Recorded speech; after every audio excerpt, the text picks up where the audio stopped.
Captain Daniel Hayes stood on the bridge of the frontier and watched the stars blur past. His ship was humanity's first real attempt at deep space exploration.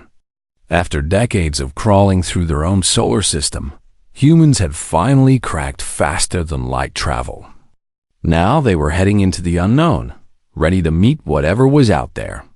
"Captain, we're receiving a transmission," said Commander Laura Bennett from her station. She was the diplomatic officer, trained to handle first-contact situations. "It's coming from something called the HFY Supreme Council." Daniel nodded. "Put it through." The view screen flickered to life. A being appeared before them, tall and slender with pale blue skin and large black eyes. Its voice came through the speakers, cold and measured. "Humans of Earth, you are summoned to Zenith Prime. The HFY require your presence. You will come immediately." The transmission ended before Daniel could respond. Laura frowned. "That wasn't a request." "No, it wasn't," Daniel agreed. He turned to his navigation officer. "Set a course for these coordinates. Let's see what this is about." The journey to Zenith Prime took 3 days.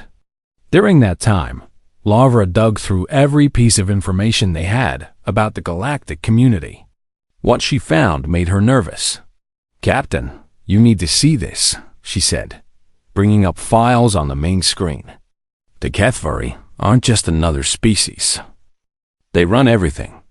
Every single alien race we've detected is under their control." Lieutenant Kevin Morris looked up from his tactical station. "How is that possible?" "There must be thousands of different species out there. The HFY are telepathic," Laura explained. "Apparently, they can control minds. No one has ever successfully opposed them. Species that tried are listed as extinct." Daniel felt a chill run down his spine. "And they've summoned us to their capital world." "It gets worse," Laura continued. "From what I can gather, they don't negotiate. They give orders and expect obedience." When the frontier arrived at Zenith Prime, Daniel understood why the HFY felt so confident. The planet was surrounded by hundreds of ships from dozens of different species. All of them moved in perfect formation, like parts of a single machine. A HFY escort guided them down to the surface. The capital city was massive, built from white stone that seemed to glow in the sunlight. Towers reached toward the sky, connected by bridges that defied human engineering principles. Daniel, Laura, and Kevin were led into the Grand Council chamber. The room was enormous, with a ceiling so high it disappeared into shadow. Seated on raised platforms were 12 HFY, their faces expressionless. The center figure, who wore robes that shimmered like water, spoke first. "I am High Speaker Kethmal. You stand before the Supreme Council of the HFY Dominion." Daniel stepped forward. "I'm Captain Daniel Hayes, representing Earth and humanity. We received your summons." "You did not receive a summons," Kethmal said. "You received a command." "There's a difference." Around the chamber, Daniel noticed other aliens standing silently. Their eyes were glazed over, their movements mechanical. It was like watching puppets on strings. "We've come to establish diplomatic relations," Laura said carefully, "to learn about the galactic community and find our place in it." Kethmal's eyes fixed on her. Suddenly, Laura gasped and grabbed her head.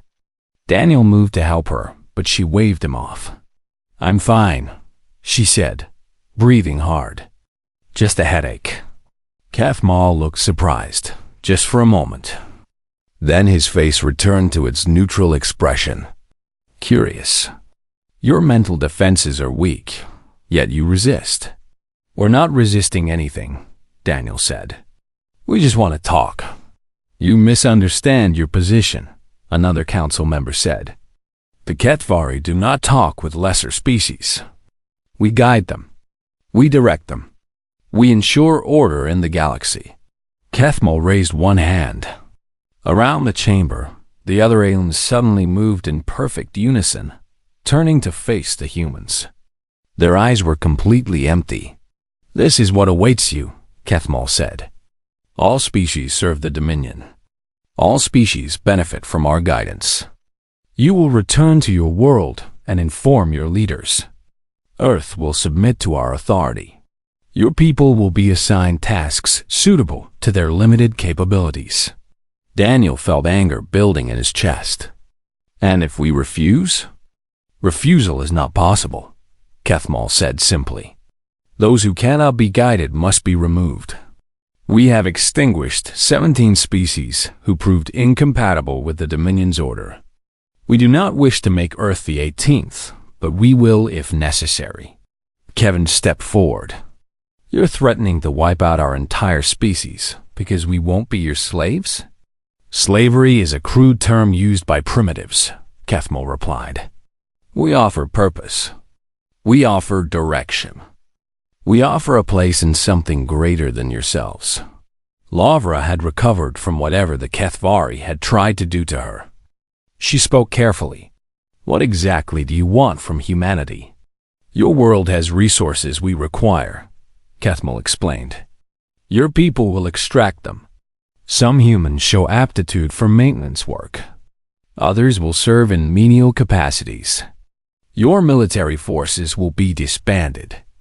Your government will be dissolved. The Kethvari will administer Earth directly." "That's not going to happen," Daniel said flatly. The council chamber went silent. The other Kethvari looked at Kethmal with what might have been surprise. Clearly, no one had spoken to them like this in a very long time. "You refuse?" Kethmal asked. "We refuse," Daniel confirmed. Kethmal stood. His eyes locked onto Daniel's. The captain felt something pressing against his mind, like invisible hands trying to pry open the door. It was uncomfortable, like pressure building behind his eyes, but nothing more. The Kethvari increased the pressure. Daniel winced but remained standing. Around him, Laura and Kevin also showed signs of discomfort, but neither collapsed. Finally, Kethmal stopped.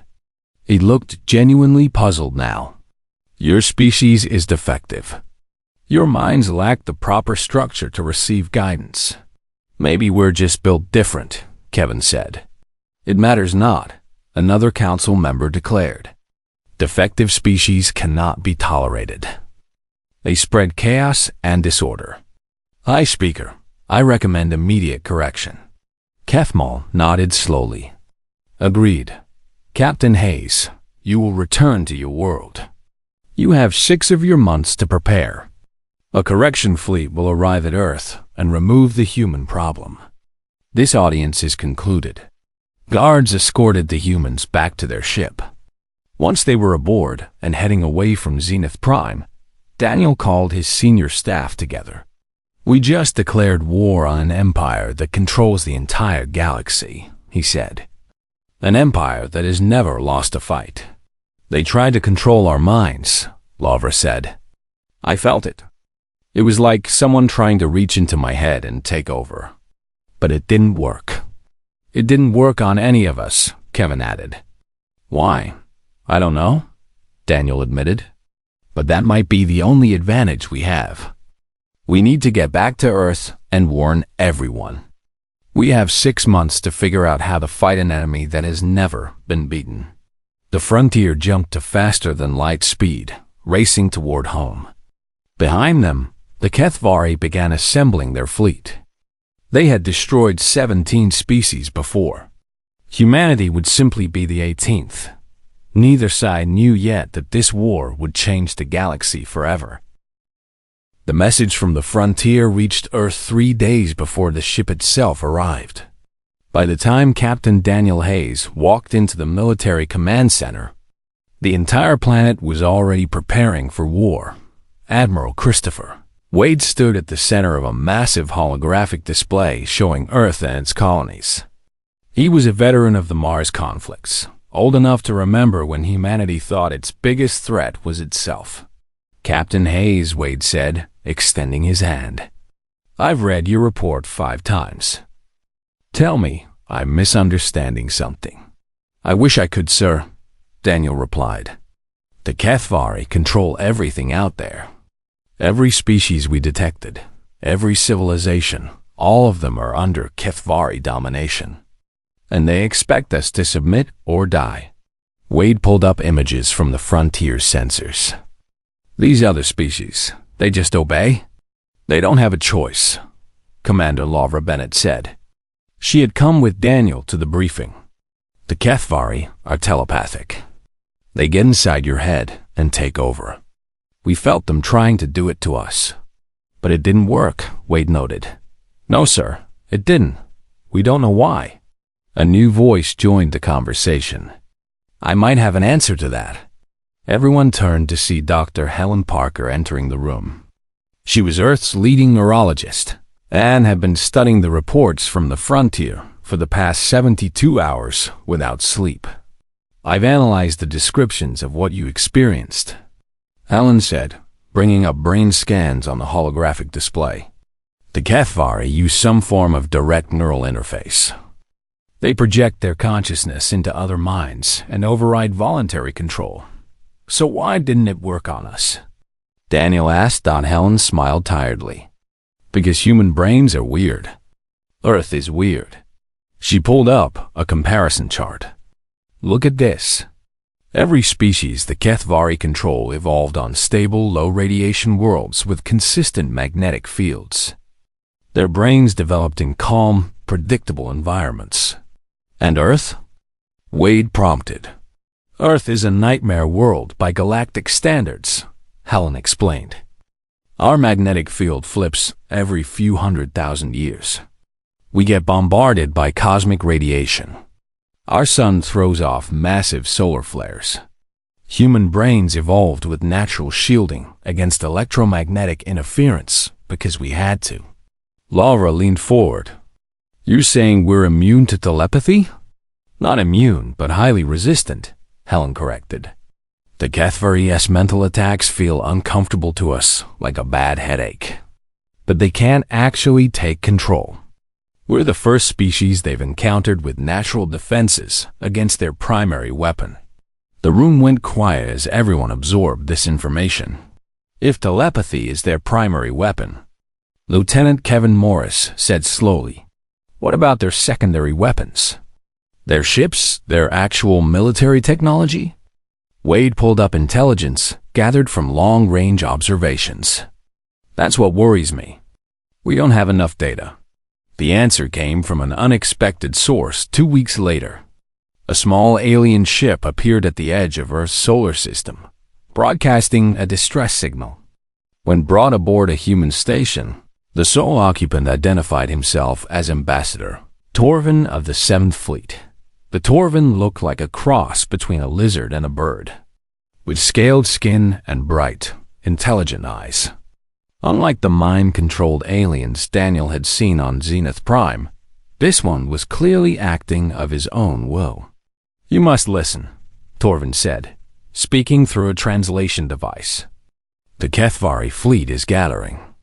They will come for your world in 4 months now. You must run or submit. We're not doing either, Daniel said. He had been assigned to handle the alien refugee. We're going to fight. Torvin made a sound that might have been a laugh. Fight? No one fights the HFY. They are supreme. They are eternal. They failed to control us, Laura pointed out. That makes them less than supreme. Torvin's eyes widened. Failed? Impossible. The HFY control has never failed. It failed on us, Daniel confirmed. We think it's because our brains evolved differently. For a long moment, Torvin just stared at them. Then he began to shake. Daniel realized the alien was crying. 400 years, Torvin whispered. 400 years my people have served the HFY. We remember freedom only in ancient stories. And you say they cannot control you? That's right, Laura said gently. Can you tell us about their military? Their actual fighting capability? Over the next hours, Torvin revealed what he knew. The picture that emerged was startling. The Kethvari have not fought a real war in over 2,000 years, Torvin explained. They don't need to. When they encounter a new species, they simply take control of the leaders. The species surrenders without firing a shot.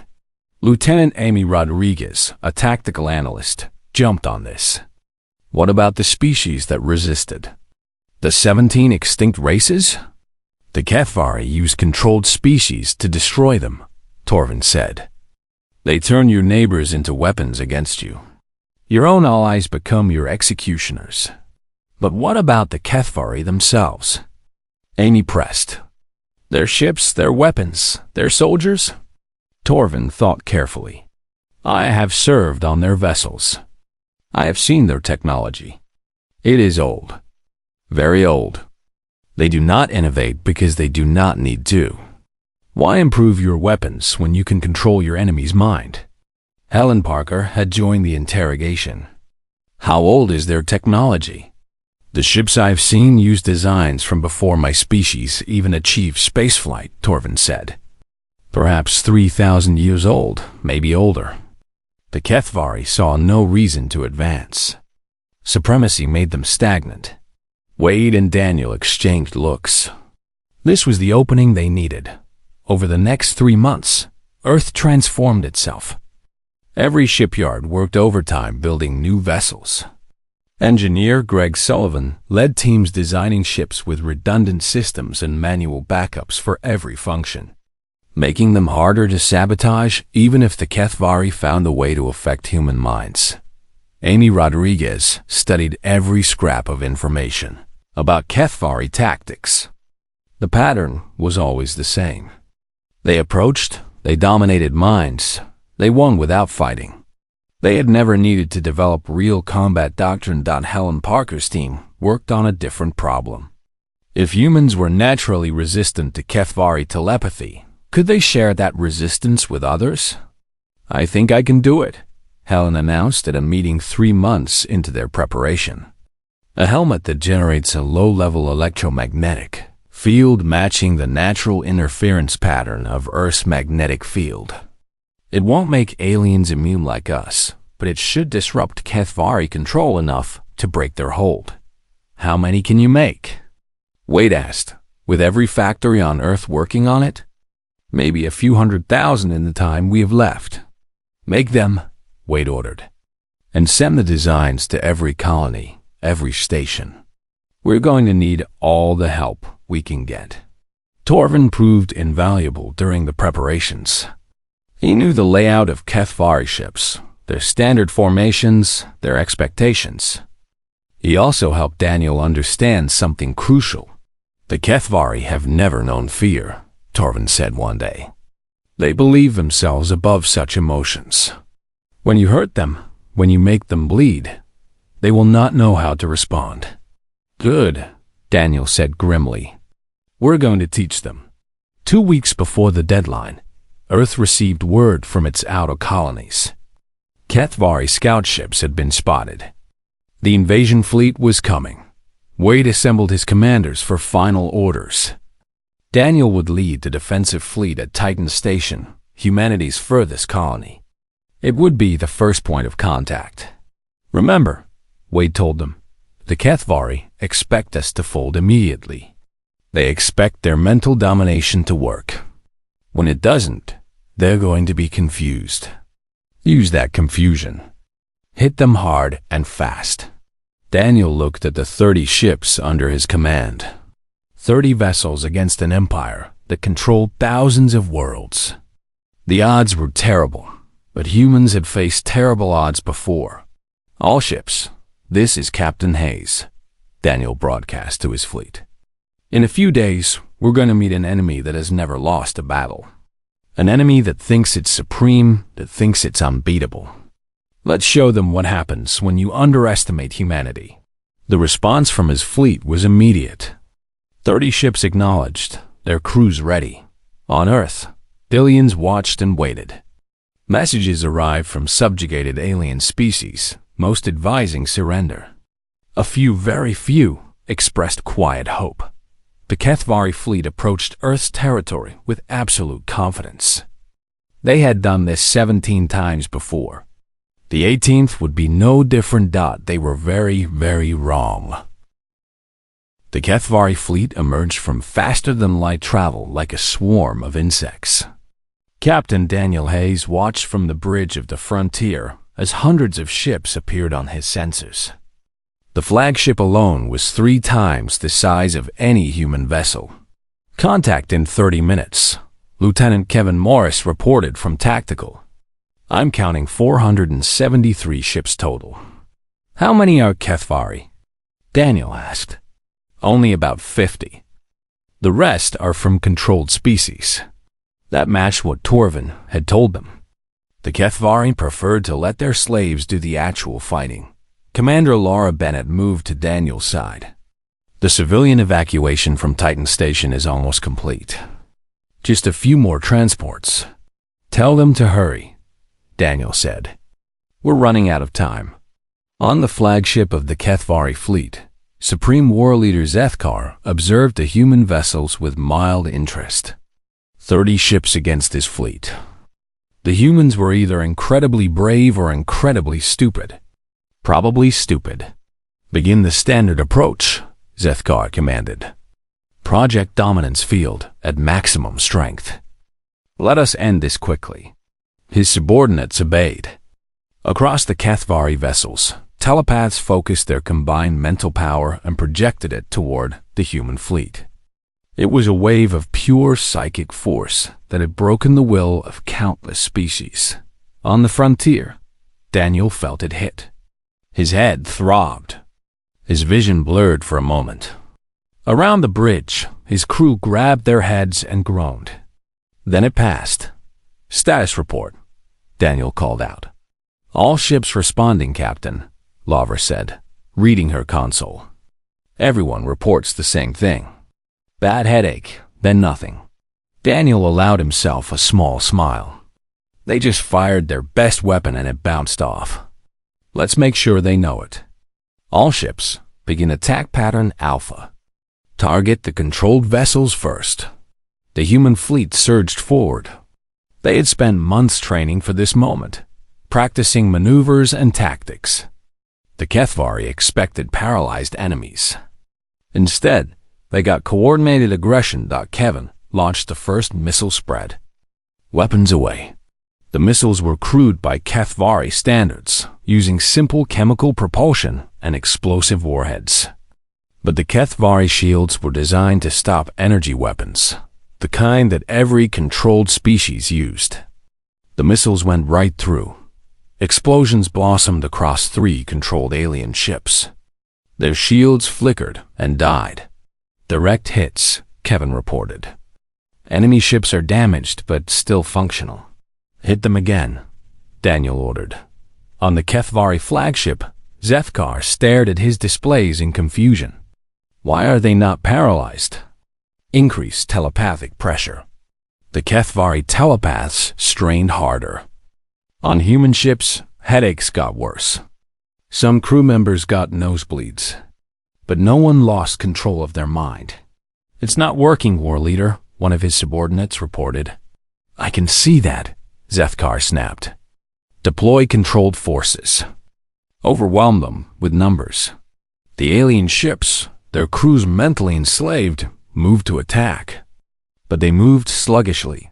The HFY were trying to control hundreds of ships directly, and their attention was divided. Lieutenant Amy Rodriguez, commanding a destroyer squadron, noticed the enemy's hesitation. All ships, target the controlled vessels. They're moving like they're half asleep. Her ships dove into the enemy formation.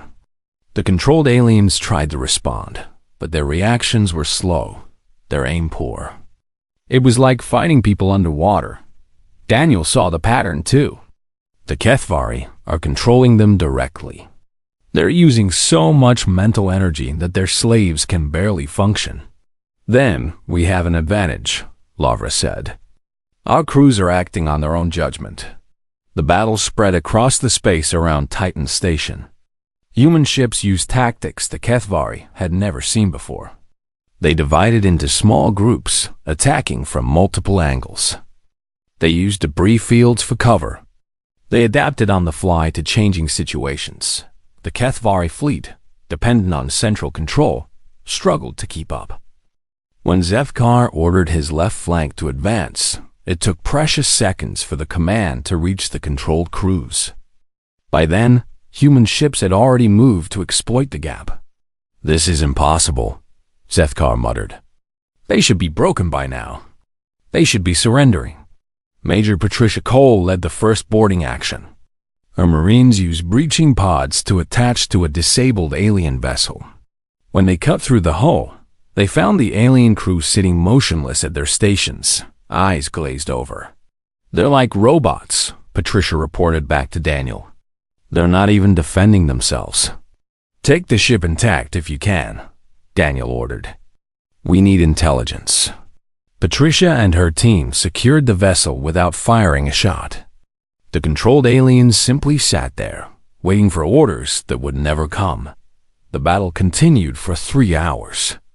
The HFY kept throwing controlled ships at the humans, expecting their numbers to eventually overwhelm the smaller fleet. But human crews were rested, alert, and fighting for their homes. The controlled aliens were exhausted puppets, pushed beyond their limits. Finally, Daniel saw his opening. The HFY flagship had moved forward, trying to get close enough for maximum telepathic effect. In doing so, it had separated itself from its escorts. "Kevin, I need a firing solution on that flagship," Daniel said. "Got it, Captain. But their shields are strong. Our missiles might not penetrate. Then we'll deliver the warheads personally." Larva signaled the fleet. "We're going after their command ship." 10 human vessels broke formation and accelerated toward the HFY flagship. Zethkar saw them coming and ordered his escorts to intercept, but the controlled ships were too slow to react. The human fleet opened fire with everything they had. Missiles, railgun projectiles, and laser batteries all converged on the flagship's shields. The HFY vessel shuddered under the assault. "Shields holding at 60%. Zethkar's tactical officer reported. "Return fire," Zethkar commanded. "Destroy them." The flagship's weapons opened up. Energy beams lanced out toward the human ships. But the HFY hadn't fought a real battle in millennia. Their gunners were out of practice. Most of the shots missed. Daniel's ship took a glancing hit that knocked out power to one deck, but the Frontier kept coming. At his signal, Patricia launched her Marines in boarding pods directly at the flagship's hull. The pods hit like meteors, burning through the outer armor with shaped charges. Patricia and 50 Marines poured into the HFY ship. Inside, they found themselves in corridors that were beautiful but impractical. High ceilings, artistic flourishes, wide open spaces. It was a ship designed to impress, not to fight. "Split into teams," Patricia ordered. "Find their command center." The HFY crew tried to stop them.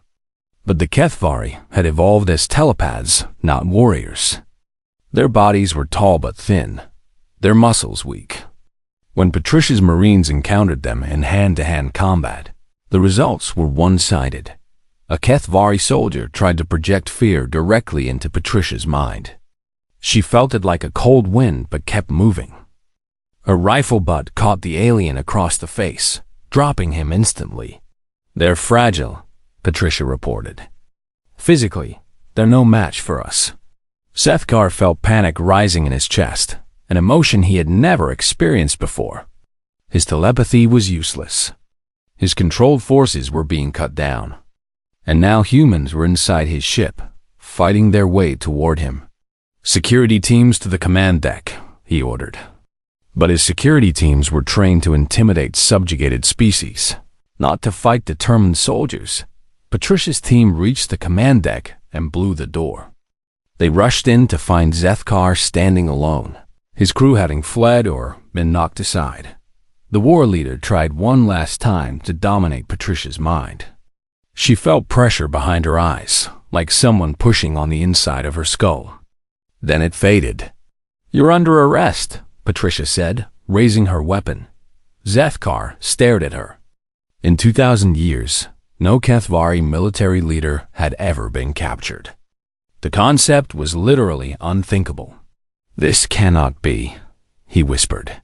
"It is," Patricia replied. "Order your fleet to stand down." For a long moment, Zethkar said nothing. Then, slowly he reached for his communication device. "All Kethvari vessels, cease fire. All controlled forces, disengage." The battle stopped as suddenly as it had started.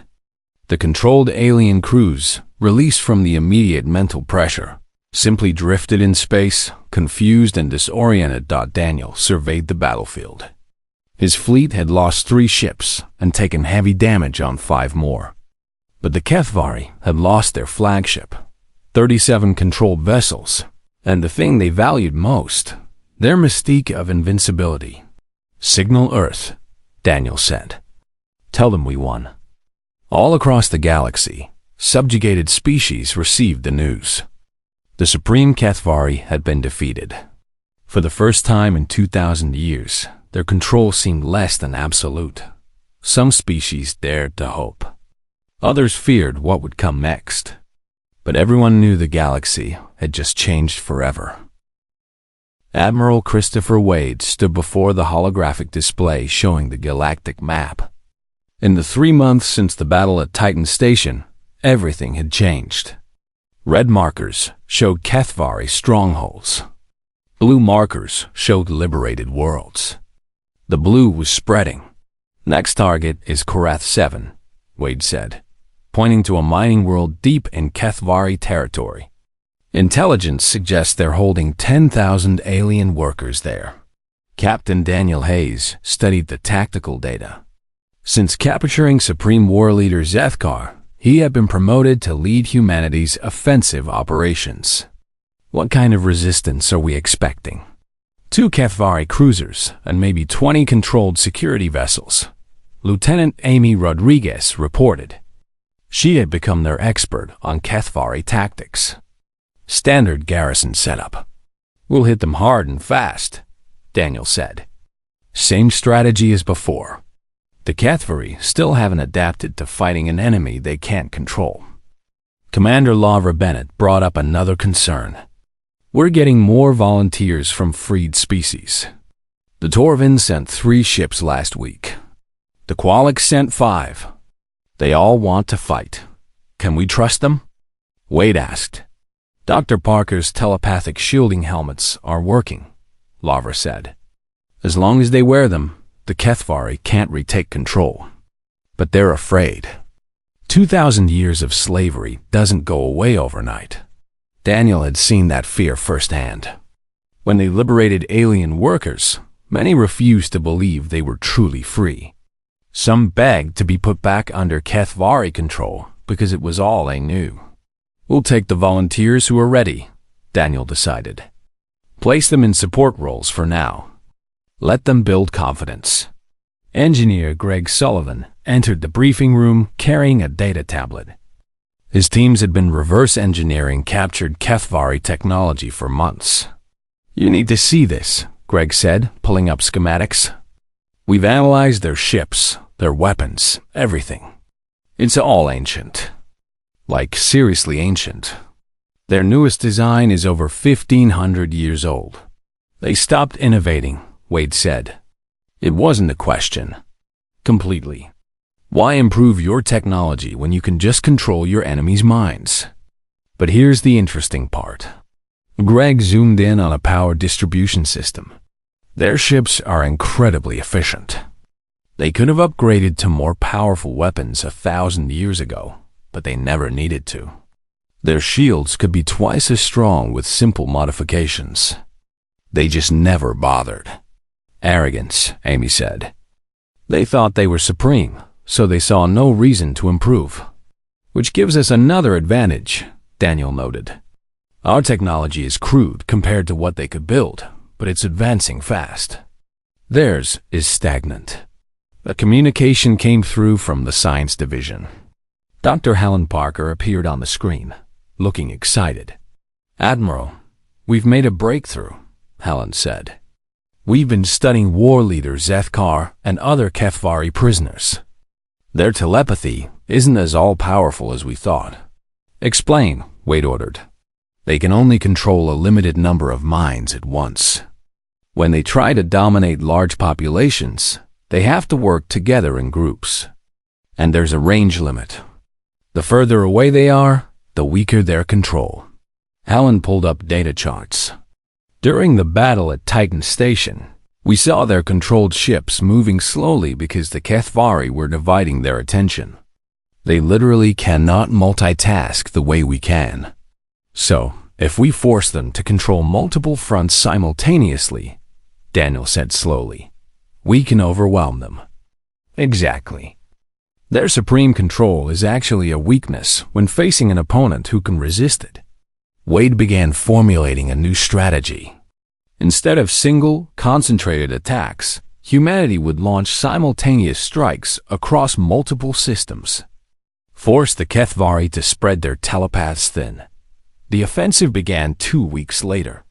Daniel led the assault on Korath 7, while other human fleets hit targets across Kethvari space.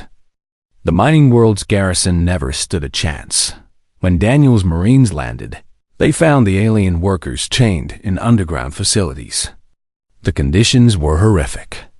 The Kethvari didn't need to maintain comfortable prisons when they could simply command their slaves to obey. Major Patricia Cole personally removed the neural control collar from the first freed worker, a Torvan female named Keleth. You're free, Patricia told her. The Kethvari can't hurt you anymore. Keleth stared at her, not understanding. Then the helmet Helen's team had designed was placed on her head. The low electromagnetic field disrupted any remaining Kethvari influence. Keleth's eyes cleared. Free? She whispered. Then louder. Free. The word spread through the prison camp like fire. 10,000 voices began shouting it in a dozen different languages. Free. Free. But liberation came with complications. Many of the freed workers had been slaves their entire lives. They didn't know how to make decisions for themselves. They looked to their liberators with the same desperate need for direction. They had shown their captors. Laura Bennett worked with them, slowly teaching them how to choose again. It was painfully slow work. Meanwhile, the war expanded. Lieutenant Kevin Morris commanded a frigate squadron that liberated a Kethvari research facility. What they found there turned his stomach. The Kethvari had been experimenting on children from subjugated species, trying to make them into more effective servants. Rooms full of young aliens, their minds deliberately shaped and molded from birth to serve without question. Get medical teams down here immediately, Kevin ordered. And someone find Dr. Parker. These children need help. When Helen saw the facility, she wept. They're trying to breed a generation that doesn't even know freedom exists. Children who think slavery is normal. Patricia's Marines found and destroyed 6 more facilities like it over the next month. Each one strengthened humanity's resolve. This wasn't just a war for survival anymore.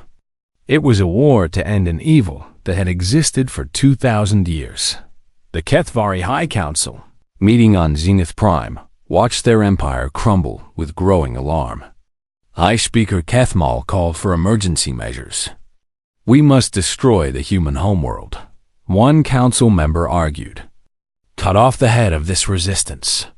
And how do you propose we do that? Another member challenged. Every fleet we send against them is defeated. Our controlled species are unreliable now that they know freedom is possible. Then we use the ultimate sanction, Kethmal said quietly. We destroy entire worlds that harbor resistance. If we cannot control them, we will eliminate them. The order went out.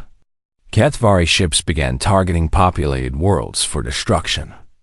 Not military targets, but civilian centers. Cities were burned from orbit. Millions died. When news reached Daniel, he felt rage like never before. They're killing innocents because they're losing. It's desperation, Amy said. They've ruled for 2,000 years through fear. Now they're trying to make people more afraid of resisting than of submitting. But the strategy backfired. Instead of terrifying the subjugated species into submission, it enraged them. If the HFY would kill them anyway, they might as well die fighting. Neutral species that had stayed out of the conflict began sending secret support to humanity. Ships, supplies, intelligence. The galactic community was turning against its former masters. One message arrived that changed everything. It came from Zenith Prime itself, from someone calling themselves Scholar Vethram. "I am HFY," the message said, "but I do not support what my people have become. I have information that can help you. Please, I wish to defect." Wade and Daniel debated whether it was a trap. Finally, they decided to risk it. A stealth team was sent to extract Vethram. The HFY scholar turned out to be genuine, and the information Vethram brought with him was devastating to the HFY cause. "There is a secret facility on Zenith Prime," Vethram explained. "A planetary telepathic amplifier. The High Council plans to activate it. It can enslave every mind in the galaxy simultaneously." "Every mind?" Helen asked in horror. "Except yours, apparently," Vethram said. "But every other species, yes. Billions of beings, all controlled at once. They would rather rule over a galaxy of puppets than lose their power." Daniel looked at Wade. "We have to stop them." "I know," Wade said. "Prepare the fleet. We're going to Zenith Prime." The final battle was coming. Humanity and its allies would strike at the heart of the HFY Dominion. Win, and the galaxy would be free. Lose, and trillions would spend eternity as slaves. There was no middle ground anymore. Only victory or extinction. The combined fleet assembled at the edge of HFY space. 200 human ships and another 100 vessels from freed species, all wearing the telepathic shielding technology that Dr. Helen Parker's team had developed. It was the largest military force humanity had ever assembled. Captain Daniel Hayes stood on the bridge of the Frontier, now the flagship of the Liberation Fleet. Admiral Christopher Wade had chosen to command from Earth, coordinating reinforcements and supplies. This battle would belong to those who fought on the front lines. "All ships report ready," Commander Laura Bennett announced. "Then let's end this," Daniel said. "All ships, jump to Zenith Prime." The fleet emerged from faster-than-light travel to find exactly what Scholar Vethram had warned them about. The HFY had assembled their remaining forces, 300 ships orbiting their homeworld.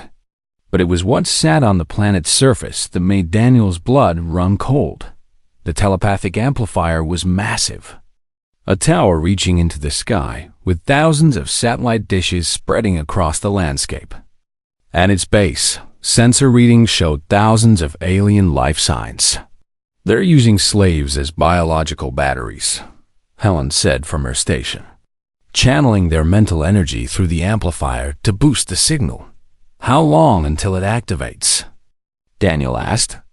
"Unknown. Could be hours, could be minutes." Lieutenant Amy Rodriguez pulled up tactical data. "The HFY fleet is positioning itself between us and the amplifier. They're going to make us fight through them." "Then that's what we'll do," Daniel decided. "Lavra, send a message to all freed species in the galaxy. Tell them what's happening here. If we fail, they need to know why." The message went out across every channel. On 1,000 worlds, beings who had tasted freedom for the first time in their lives listened as humanity prepared to make its final stand. On Zenith Prime, High Speaker Kethmal watched the human fleet approach. Around him, the other members of the Supreme Council prepared for the amplifier's activation. "They are fools to come here," Kethmal said. "When the amplifier activates, we will control every being in this system. The humans will watch as their own allies turn against them." "And the humans themselves?" Another council member asked. "They will die last," Kethmal replied. I want them to see their resistance crumble before we eliminate them." The battle began with a massive exchange of fire. The HFY fleet moved to block the human advance, their controlled servants dying by the thousands. Daniel hated every second of it. These weren't enemies, they were victims. "Focus on the HFY command ships," he ordered. "If we can disrupt their telepaths, the controlled vessels might break free." Major Patricia Cole led a squadron of fighters through the enemy formation. Her target was a HFY control vessel, a ship designed specifically to coordinate large numbers of enslaved forces.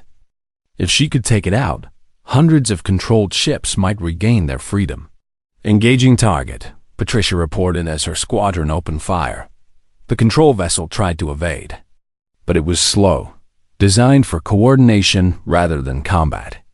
Patricia's missiles punched through its shields and tore into the hull. The ship exploded in a ball of fire. Immediately, 50 nearby alien vessels stopped moving. Their crews, suddenly released from mental control, sat confused at their stations. "It worked," Lawver said. "If we can take out enough control ships, we might win this without killing everyone." The time was running out.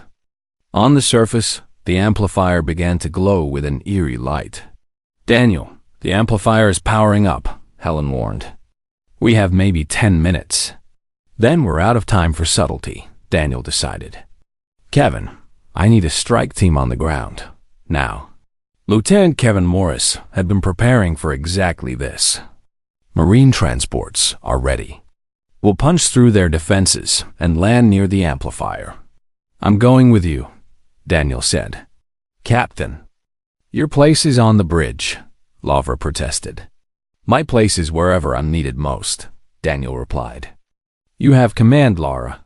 If we fail, get the fleet out of here." Daniel joined Kevin and Patricia in the hangar bay.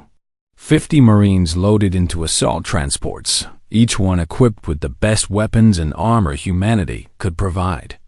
As they launched toward the planet, HFY defense batteries opened fire. 2 transports exploded before reaching the surface. The rest crash-landed near the amplifier complex. Daniel's transport hit hard, throwing everyone forward against their restraints. "Everyone out," Patricia shouted. "Move, move." They poured out of the transports into a war zone. HFY ground forces were waiting, thousands of controlled aliens armed and ready. But these slaves were even slower than the ones in space, their minds stretched thin by the amplifier's power drain. Daniel's team fought their way toward the amplifier tower. Every meter was purchased with blood. Patricia took a hit to her shoulder, but kept moving. Kevin's helmet cracked, but he refused to stop. Inside the tower, they found the true horror of what the HFY had built. Thousands of aliens hung in suspension fields, their minds being drained to power the amplifier. Some had been there for years. Many were barely alive. "We have to free them," Daniel said. "If we do, the amplifier might activate," engineer Greg Sullivan warned. He had come with the ground team specifically to handle the technology. Their mental energy is keeping it in standby. If we cut the connection suddenly, it could trigger automatically. Helen Parker, who had also insisted on coming, studied the system. "There's a manual override. If we can reach the control center, I can safely disconnect them." "Then let's move," Daniel ordered. They fought deeper into the tower, facing HFY guards who finally had no choice but to fight personally. The HFY were not warriors. They fell quickly to human determination. At the control center, they found 3 members of the High Council operating the amplifier.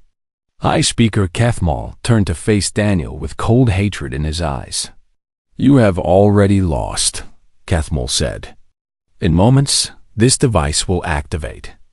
Every species except yours will fall under our absolute control. We will make them tear you apart with their own hands." "Not if we stop you," Daniel replied, raising his weapon. Kethmal's eyes blazed with telepathic energy. He threw everything he had at Daniel's mind. The pressure was immense, worse than anything Daniel had felt before. His vision went white. His head felt like it was splitting open, but he remained standing. Impossible? Kethmal whispered. Daniel pulled the trigger. Kethmal fell. Helen rushed to the controls as the other council members fled. Her fingers flew across the console, reading the alien interface as fast as she could. I can shut it down, but I need time to safely disconnect the slaves, she said. 5 minutes minimum. You've got it, Patricia said, positioning her Marines at the entrance. Above, in space, Lavra watched as more Kethvari ships converged on the planet. Daniel, we can't hold them off much longer. Whatever you're doing, do it fast. In the tower, Helen worked frantically. One by one, she began disconnecting the enslaved aliens from the amplifier. Each disconnection had to be done carefully, or the shock would kill them. The Kethvari launched a desperate counterattack. Waves of controlled soldiers threw themselves at the tower. Patricia's Marines held the line, but they were being pushed back. 2 more minutes, Helen said, her hands never stopping. Kevin's position was overrun. He fell back, wounded, but still fighting. We can't hold them. You have to, Daniel said, joining the defense. He picked up a rifle from a fallen Marine and fired into the advancing horde. Above the planet, Lavra made a decision. All ships, concentrate fire on the ground forces around the amplifier. Danger close to our people, but they need support. Human ships opened fire with pinpoint accuracy, dropping ordnance within meters of Daniel's position. Explosions tore through the Kethvari forces. Last one, Helen said, disconnecting the final slave. System shut down in 3, 2, 1. The amplifier's glow faded and died. All across the galaxy, beings who had felt its activation beginning suddenly felt the pressure lift. The Kethvari had failed. On Zenith Prime, the controlled alien soldiers suddenly stopped fighting. Their eyes cleared for the first time in years, decades, sometimes centuries. They looked at the weapons in their hands with horror and confusion. The Kethvari fleet, realizing their ultimate weapon was destroyed, began the retreat. But the freed species turned on them. Ships that had served the Dominion for generations suddenly switched sides. They're surrendering, Lavra reported to Daniel. The Kethvari are surrendering. Daniel sat down heavily among the freed slaves. Patricia was being treated for her wounds. Kevin was being carried out on a stretcher, but would survive. They had won, but the cost had been high. Over the next weeks, the Kethvari Dominion collapsed completely. Without their telepathic control, they were just another species, and not a particularly strong one. The freed races debated what to do with them. Some called for extinction, revenge for 2,000 years of slavery. Others argued for imprisonment, for trials, for justice. In the end, it was Admiral Wade who proposed the solution that humanity supported. The Kethvari are defeated, Wade said to the new Galactic Council. They're no longer a threat. But if we exterminate them, we become what they were. We become conquerors. What do you suggest? The Torvan ambassador asked. Restriction, not destruction. The Kethvari live, but under supervision. Their telepathic abilities are monitored,